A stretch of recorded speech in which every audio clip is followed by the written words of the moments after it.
Voilà un moment étonnant de ce cours sur la perception, puisqu'on va entendre des gens fort sérieux, comme Descartes, Husserl ou les prix Nobel de physique actuels, nous expliquer pour Descartes que la vie finalement n'est pas réelle, ça n'est qu'un rêve, pour Husserl que le monde n'existe pas, et pour les physiciens que les choses n'existent que lorsqu'on les observe.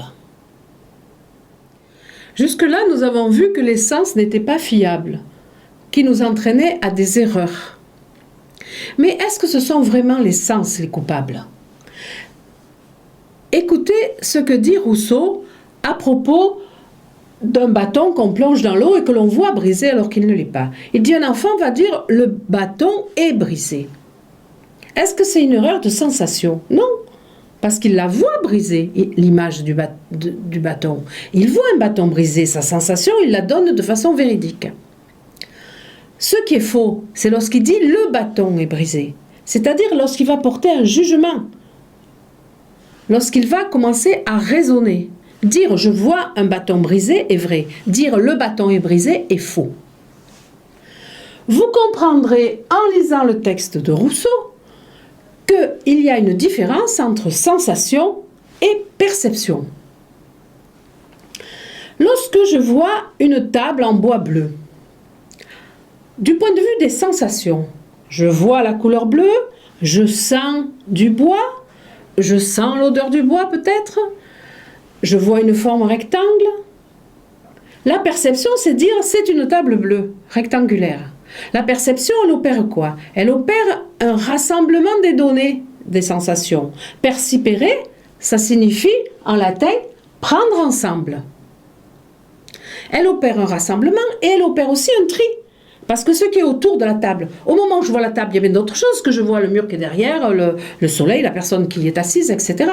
Je les élimine lorsque je dis table. Table, c'est ce qu'on appelle un concept, on en reparlera. Lorsque je dis table, je trie, je rassemble et je trie.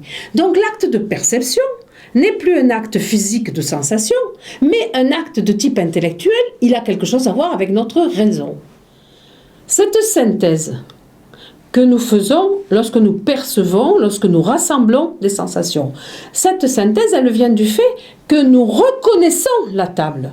Lorsque nous avons la sensation de bleu, de rectangle, de bois, nous disons c'est une table. Nous connaissons la table, nous la reconnaissons. Nous la reconnaissons parce que nous la connaissions donc avant.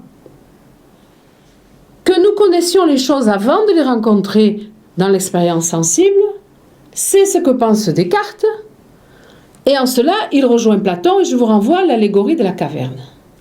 Cette idée, Descartes la développe dans un texte célèbre, le texte qui parle du morceau de cire. Descartes dit « Lorsque je vois un morceau de cire, je dis c'est de la cire, il a une couleur, il a une odeur, il a une forme, il a un poids, etc. » Toutes des choses que je connais par les sens.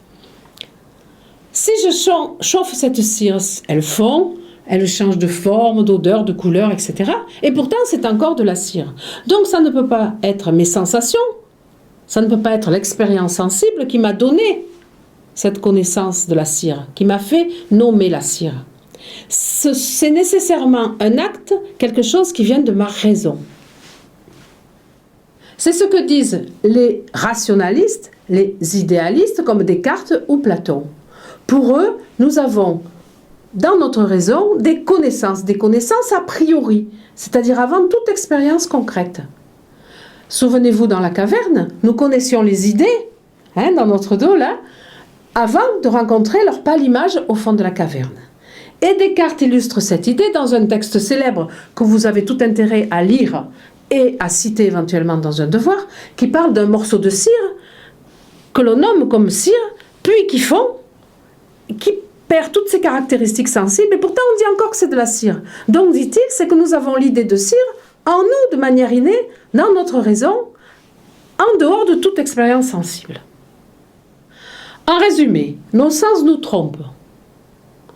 Ce que nous percevons est en grande partie, et peut-être en totalité, construit par notre propre raison, par notre propre pensée.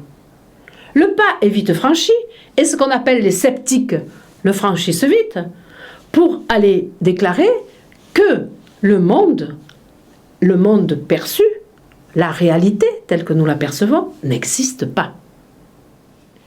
Dans cette position, nous allons retrouver Descartes et la suite de la première méditation métaphysique. Après avoir dit « j'évacue de ma connaissance et de ma croyance quelque part toutes les réalités qui me sont données par les sens, puisqu'ils me trompent parfois », il dit cependant « il ne me trompe pas tout à fait, c'est pas possible, sur les choses proches ». Comme le fait que je suis assis à cette table en train d'écrire en robe de chambre à la lumière de la bougie. Il va à nouveau, là-dessus, trouver une façon de douter.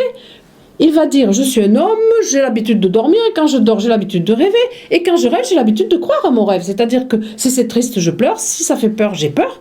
On vit le rêve au moment où on le rêve, de façon totalement réaliste. Donc peut-être, sommes-nous endormis.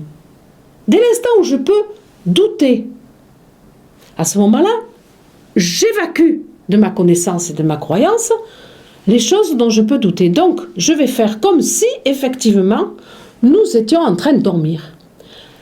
Supposons donc maintenant que nous sommes endormis. C'est une phrase magnifique des méditations métaphysiques. Qu'est-ce qui reste à ce moment-là? Qu'est-ce qui reste si on pense que la réalité n'est pas le réel? Et on voit en Descartes, quelque part, le précurseur ou l'inspirateur peut-être de Matrix. Je vous renvoie au cours sur la conscience pour avoir la totalité de l'explication de la première méditation métaphysique, mais vous verrez que ce moment de scepticisme n'est qu'un moment pour Descartes, et qu'ensuite il récupère la véracité du monde. Ce n'est pas le cas de la science moderne, et notamment des physiciens et de la physique quantique. Actuellement, les physiciens nous disent que les objets n'existent que lorsqu'ils sont observés, lorsqu'ils sont mesurés. Ils nous disent que l'électron n'existe pas. Alors, je recommande au terminal ES d'aller voir plus en détail cette affirmation dans la vidéo mise en lien. L'électron n'existe pas, les choses n'existent que lorsqu'on les observe. Ce qui est amusant, c'est de s'apercevoir qu'ils rejoignent les grands physiciens actuels, ils rejoignent les petits-enfants qui n'ont pas ce qu'on appelle la permanence de l'objet. Lorsqu'un petit a voulu cacher son nounours sous une couverture, il pense que le nounours n'est pas là. Lorsqu'il laisse son nounours dans sa chambre, il pense que lorsqu'il ne le voit pas, le nounours n'existe pas. C'est pour ça que quand leur mère part, ils pensent quelque part qu'elle disparaît, puisqu'ils ne la voient plus. Si la réalité, c'est-à-dire le monde tel que nous le percevons, sur lequel nous sommes à peu près tous d'accord, si cette réalité n'existe pas, ou à minima, si elle est fausse, si elle ne correspond pas au réel, c'est-à-dire à l'être des choses, il y a une question cette fois métaphysique qui se pose. Comment sont les choses par elles-mêmes? Comment est l'être en soi? Comment est l'être des choses qui sont?